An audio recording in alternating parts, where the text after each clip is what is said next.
You can't connect the dots looking forward. You can only connect them looking backwards. So you have to trust that the dots will somehow connect in your future. You have to trust in something, your gut, destiny, life, karma, whatever. Because believing that the dots will connect down the road will give you the confidence to follow your heart even when it leads you off the well-worn path, and that will make all the difference.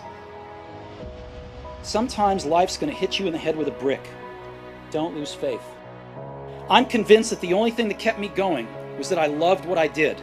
You've got to find what you love, and that is as true for work as it is for your lovers. Your work is going to fill a large part of your life, and the only way to be truly satisfied is to do what you believe is great work. And the only way to do great work is to love what you do.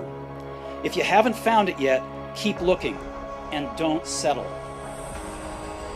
Your time is limited, so don't waste it living someone else's life. Don't be trapped by dogma, which is living with the results of other people's thinking. Don't let the noise of others' opinions drown out your own inner voice. And most important, have the courage to follow your heart and intuition. They somehow already know what you truly want to become. Everybody's asleep, man. We're just getting home after a long night.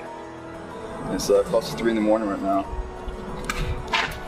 You know, the thing is, man, it's always going to be a party. There's always going to be a time to celebrate and a time to join friends or a day to, I mean, the bars are always open. Always open. No matter how old you are, they're always open, you know?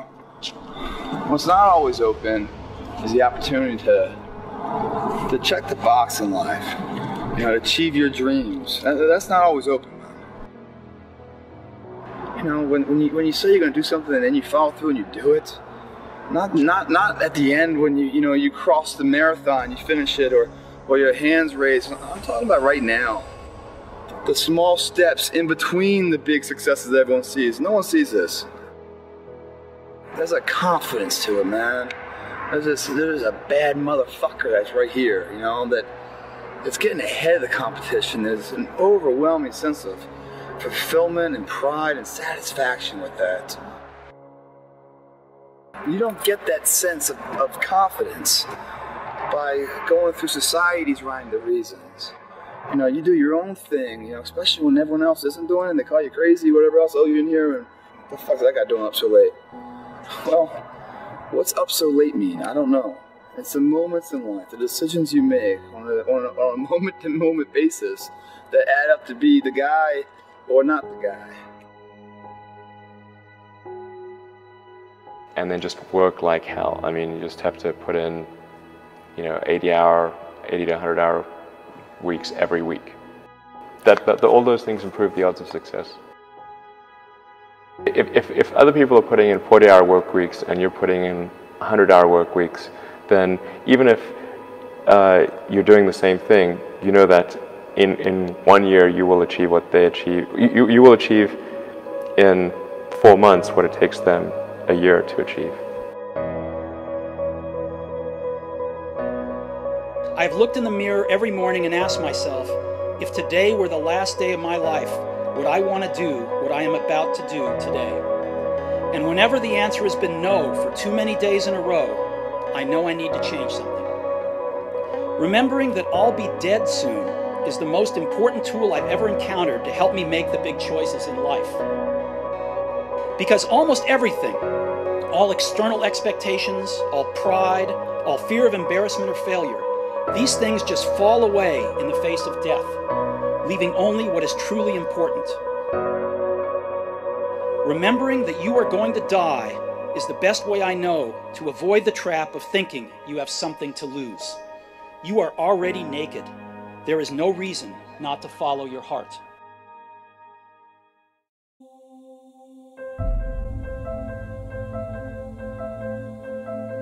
I'm here to change the way you think. And if I can change the way you think, I can't help but change what you do, can I? Let me introduce you to the concept of success. Ben Franklin was a pretty smart guy, and I want to start with a quote by him. If you do tomorrow what you did today, you will get tomorrow what you got today. You want to know what that means? The average American makes between 3 and 5% more each year. That's the deal. So it takes you 20 years to double your income in America as an average person. That's the mediocrity that we're stuck in life. And then you meet people who have the uncanny ability to double their income in a year, to get promoted 5 times in a year. The ones that beat the system, the ones that conquer it. The difference between them and the ones that don't do that is that they wake up in the morning and they think differently. They understand that if I do tomorrow what I did today, I'm going to get tomorrow what I got today. You want a bigger car? How about a nice house in Tahiti? We all want more friends, more stuff, more money, more security, more travel, more enjoyment. If you do the same thing tomorrow that you did today, you're stuck. And it doesn't change. Some slaves said, I don't care what we go through, we're going to survive this. 400 years of slavery, we're going to get through this. And you can't get through it 1825. You can't get through a writing class, and you got tutor after tutor, resource after resource. The problem is, you ain't never felt no pain before. You're soft. It's a soft generation. You quit on everything. Our people did not quit. Harriet Tubman not only made it, she went back and got some more. She said, you know what, I made it, but I'm going to walk all, listen to me, shh, not ride the bus. I'm going to walk all the way back down to the South to get some more. And you quitting on 1825? Now watch this. You quit after you, listen to me, you get a sleeping bag and you wait for them. You wait for the first WRA instructor to come in and you come out your sleeping bag, I need help. You quit after you do that. You quit after you had, listen to me, a WRA party. I'm having a party. Everybody come over. I got food, everything. And let them get over there. Let it be all the best writers. All right, I fooled y'all. I want to have a writing party.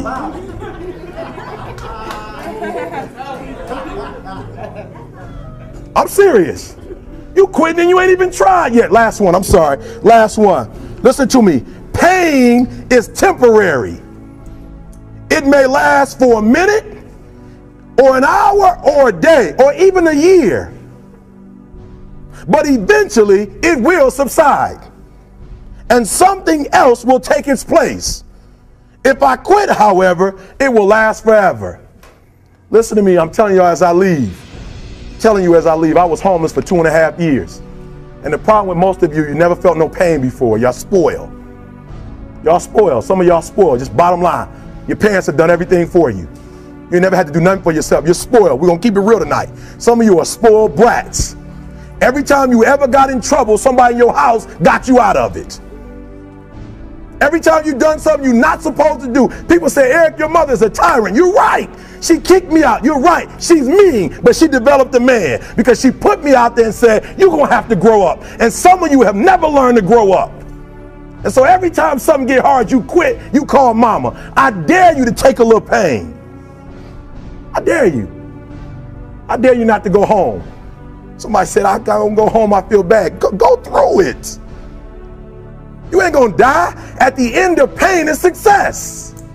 You're not gonna die because you're feeling a little pain.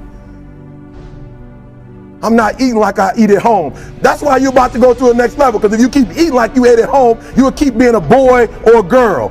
It's time to become man, woman. So don't worry about a little pain. My greatest asset is I was homeless, so I can't feel a whole lot of pain. I've already been alone. It's not a whole lot of hurt I can feel on a little paper, on a little test. So I leave you, listen to me. We have gotten to a point where it's midterms and we're moving forward. The days of you getting money, I'm not saying we quitting, but I'm saying the day has got to go from external to internal. You have to give it everything you got. No more TV, no more parties, no more playing. If you don't have a 4.0, what you need to be doing is studying. Get off the phone. I'm sorry, I'm not available until the end of this year. No, I'm for real. You reached the right number, but you called me at the wrong time. Call me back January 1st. I'm about to get busy now. Huh? I want you to have a countdown of your own and say when the countdown is over, will the real, watch me, because when I was homeless, I knew something was wrong. I knew that wasn't the best of me. And one day I said, will the real Eric Thomas please stand up? Will the real Eric Thomas please stand up? Stop being this high school dropout. Stop giving up. Stop sleeping on the street. Stop walking up and down Finkel Avenue like you ain't got nothing, and get your GED. Stop being afraid to take a test. Stop being afraid to go to college because your daddy didn't go and your mama didn't go. Stop being afraid and be the best Eric Thomas you can be. But listen to me, it's going to be hard. It took me 12 years to get a 4-year degree, but I got it. And guess what? On a degree, it don't have dates. So if it took you 4 and it took me 12, it don't show up nowhere. But I'm exactly where I wanted to be because I realized I got to commit my very being to this thing. I got to breathe it. I got to eat it. I got to sleep it. And until you get there, you'll never be successful in life. But once you get there, I guarantee you the world is yours.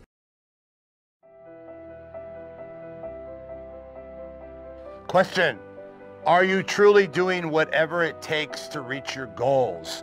Now, I'm going to talk about bodybuilding, but this goes for anything in life. Are you truly doing whatever it takes? Now, whatever it takes, obviously everyone has a different version of what that entails. Now, as far as bodybuilding goes, whatever it takes, I would say, are you eating 8 to 10 meals a day? Are you? The answer probably to 90% of the people out there is no, I'm not eating that much, okay? Are you training twice a day? Are you working out 3 to 4 hours a day?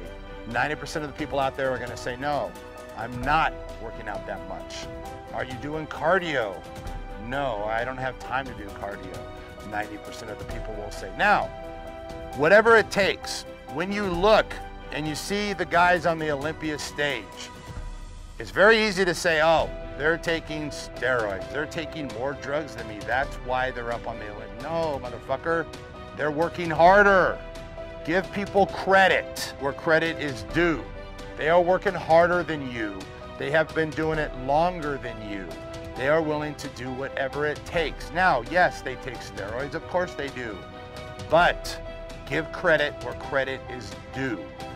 These guys are training like maniacs. They're eating like maniacs. They're on the step mill for an hour a day, some of them 2 hours a day. Have you ever ridden the step mill? Get on that motherfucker and ride it for an hour straight, and you'll see what I'm talking about. It kicks your fucking ass. Eating 8 to 10 times a day is hard. And of course, we can always, oh, I don't have time to eat that much. You know, I work and this and then, well, then you're not doing whatever it takes. And you know, it's just, if you have a goal in mind and you want to achieve that goal, you have to be willing to do whatever it takes. And if you're not, you're never going to reach that goal. You're going to be the guy sitting on the couch saying, oh, they're taking steroids. That's why. They're taking more steroids than me. The only reason they're better than me is because they're taking more steroids. And that makes you feel better. You feel okay about yourself now because you're saying to yourself that you work just as hard as them. They're only better because they're taking drugs or they're taking more drugs. Guess what? Wrong. Wrong. They're working harder. Admit that shit. Admit that you're not willing to do whatever it takes. You're not willing to do that. You're not going to work out for 3 or 4 hours. You're not going to eat 8 to 10 meals a day. You're not going to get on the step mill, even in the off season, and fucking get on there and fucking go to work for an hour. Now, oh yeah, but the step mill, you know, when you do cardio in the off season, it burns. No, it doesn't burn muscle. That's an excuse so your lazy ass doesn't have to fucking do the step mill. You know what I'm saying? Man up. If you're not willing to do what it takes, at least be willing to fucking admit it. Drives me fucking crazy when people take credit away from people that are truly working their asses off. So, do whatever it takes. Reach your goals. Make your dreams come true in whatever it is in life. And you can always do more. And the biggest fucking fallacy of bodybuilding is this whole thing of you could do too much. If you work out too much, you're overtraining. If you do, no, bullshit. That's for lazy fucking people to say that shit. Oh, I've been training an hour, I better not train any longer because I'm gonna be overtraining and I'm gonna fucking tear my muscles down. So you leave the gym. No, you fucking work out for 3 or 4 hours. The more you put into anything, the more you get out. And this is supposed to be motivational. I'm not talking shit to people out there. I'm motivating and I'm waking people up to understand that you need to do whatever it takes. If you're working on opening a business, you need to be working on that shit 16 hours a day. You want to make that shit successful? Then you need to be busting your ass, doing whatever it takes, putting everything into it. Otherwise, your business will fail. 80% of businesses fail. Why? Because people aren't willing to do whatever it takes. If you're willing to do whatever it takes, you will be successful. When it comes to bodybuilding, train 3 or 4 hours a day. Do the step mill a fucking hour in the off season. If you're eating fucking 8,000 or 9,000 calories, you're not gonna burn any muscle. You're turning your body into a fucking machine. Your body is a fucking machine. You're digesting food faster. Your body's fucking growing faster. That's what it is, doing whatever it takes. So if you're, don't fool yourself and think eating 3,000 calories a day, 5 meals a day, working out an hour a day means that you're a hardcore bodybuilder and you're doing whatever it takes to achieve your goals.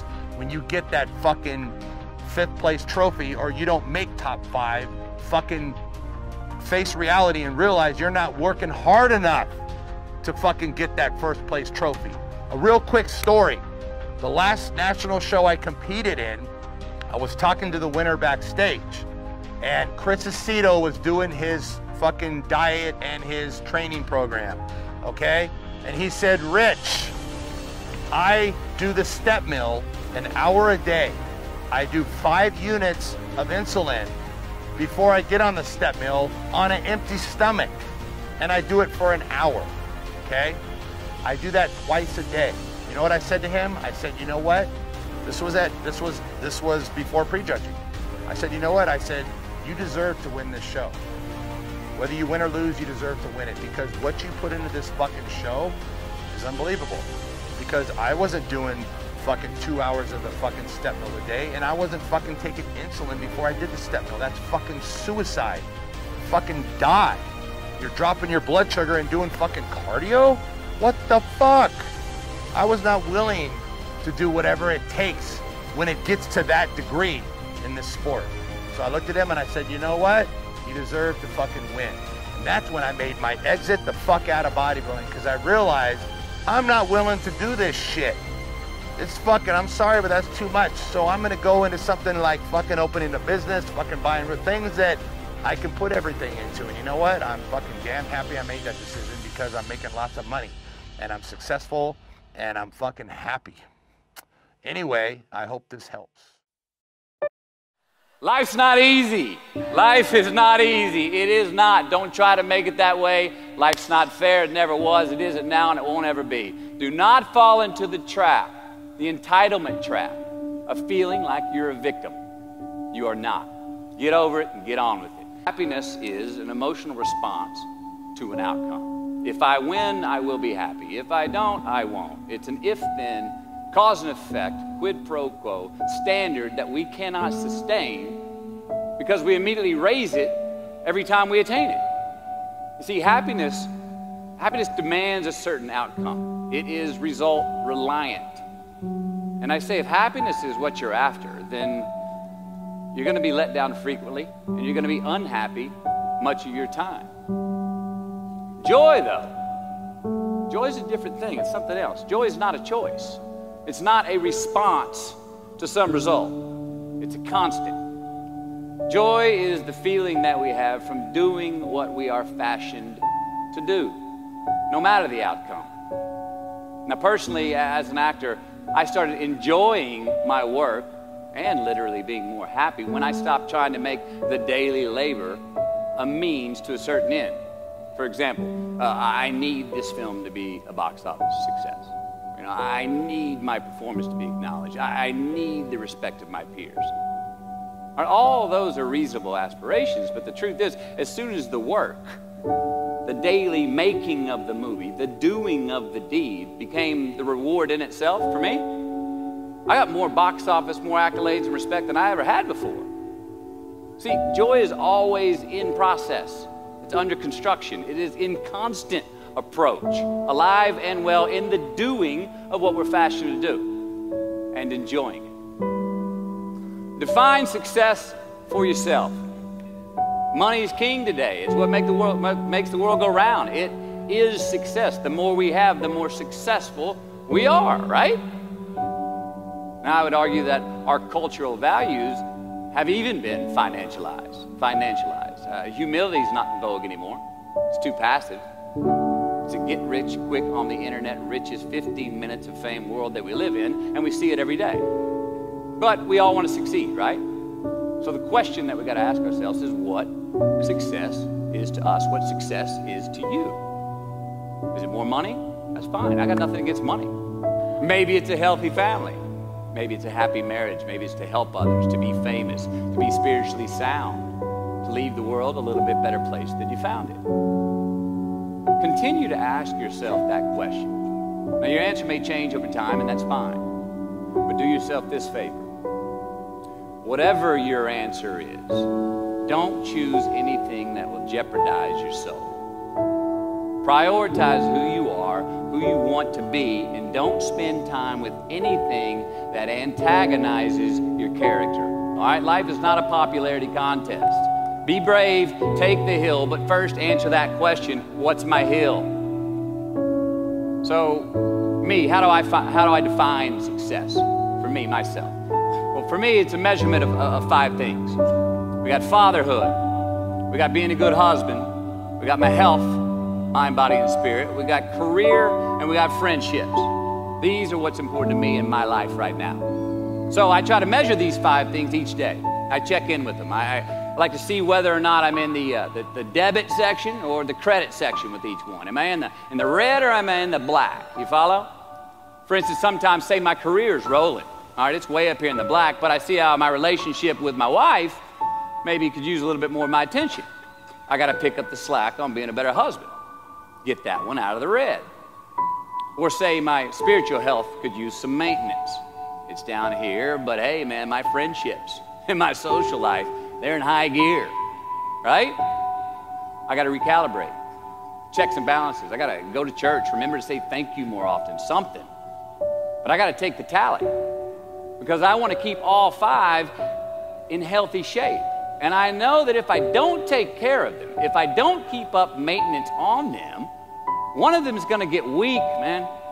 It's going to dip too deep into the debit section. It's going to go bankrupt. It's going to get sick, die even. So first, we have to define success for ourselves. And then we have to put in the work to maintain it. Take that daily tally. Tend our garden. Keep the things that are important to us in good shape. I mean, let's admit it. We've all got 2 wolves in us. A good one and a bad one. And they both want to eat. Best I can tell, we just got to feed that good one a little. It is just as important where we are not as it is where we are. Look, the first step that leads to our identity in life is usually not, I know who I am. I know who I am. That's not the first step. The first step's usually, I know who I am not. Process of elimination. Defining ourselves by what we are not is the first step that leads us to really knowing who we are. You know that group of friends that you hang out with that they really might not bring out the best in you? You know, they gossip too much or they're kind of shady. They really aren't going to be there for you in a pinch.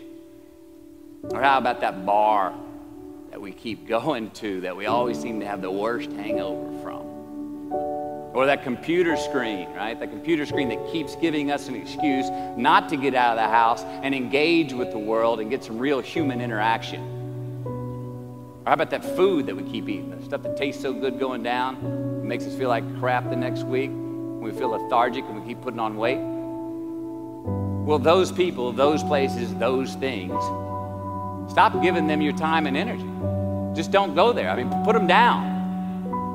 And when you do this, when you do put them down, when you quit going there, and you quit giving them your time, you inadvertently find yourself spending more time and in more places that are healthy for you, that bring you more joy. Why? Because you just eliminated the who's, the where's, the what's, and the when's that were keeping you from your identity.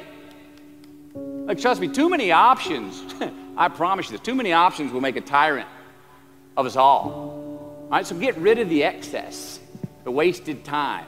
Decrease your options. And if you do this, you will have accidentally, almost innocently, put in front of you what is important to you by process of elimination. Knowing who we are is hard. It's hard. So give yourself a break. Eliminate who you are not first, and you're going to find yourself where you need to be. Dissect your successes and the reciprocity of gratitude. We so often focus on failure, don't we? When we study failure, we obsess with failure. We dissect failure and our failures. We dissect them so much we end up intoxicated with them to the point of disillusion. I mean, when do we write in our diary? Usually when we're depressed. What do we gossip about? Other people's flaws and limitations. I mean, we can dissect ourselves into self-loathing if we're not careful. I find that most of the times our obsession with what is wrong just ends up breeding more wrong, more failure. Now, the easiest way to dissect success is through gratitude. Giving thanks for that which we do have, for what is working. Appreciating the simple things we sometimes take for granted. We give thanks for these things, and that gratitude reciprocates, creating more to be thankful for. It's really simple, and it works. Now, I'm not saying be in denial of your failures. No, we can learn from them too, but only if we look at them constructively, as a means to reveal what we are good at, what we can get better at, what we do succeed at. Now, personally, I've read a whole lot of my bad reviews. All right? I've had quite a few. Written by the more talented critics, they are the ones who give constructive bad reviews. They reveal to me what did translate in my work, what came across, what was seen, or what wasn't. Now, I don't obsess on the unfavorable aspect of their review, but I do seek what I can learn from it. Because their displeasure actually uncovers and makes more apparent what I do well, what I am successful at, and then I dissect that. All right, life's a verb. We try our best, we don't always do our best. And since we are the architects of our own lives, let's study the habits, the practices, the routines that we have that lead to and feed our success, our joy, our honest pain, our laughter, our earned tears. Let's dissect that and give thanks for those things. And when we do that, guess what happens? We get better at them, and we have more to dissect. Sometimes you need to get knocked down before you can really figure out what your fight is and how you need to fight it. Sometimes you need to feel the pain and sting of defeat to activate the real passion and purpose that God predestined inside of you. God says in Jeremiah, I know the plans I have for you. Plans to prosper you and not to harm you. Plans to give you hope and a future. Graduating class, hear me well on this day. When you have reached the hilltop and you are deciding on next jobs, next steps, careers, further education, you would rather find purpose than a job or a career. Purpose crosses disciplines. Purpose is an essential element of you. It is the reason you are on the planet at this particular time in history. Your very existence is wrapped up in the things you are here to fulfill. Whatever you choose for a career path, remember the struggles along the way are only meant to shape you for your purpose. When I dare to challenge the system that would relegate us to victims and stereotypes with no clear historical backgrounds, no hopes or talents, when I questioned that method of portrayal, a different path opened up for me. The path to my destiny. When God has something for you, it doesn't matter who stands against it. God will move someone that's holding you back away from a door and put someone there who will open it for you. If it's meant for you, I don't know what your future is. But if you're willing to take the harder way, the more complicated one, the one with more failures at first than successes, the one that has ultimately proven to have more meaning, more victory, more glory, then you will not regret it. Now, this is your time.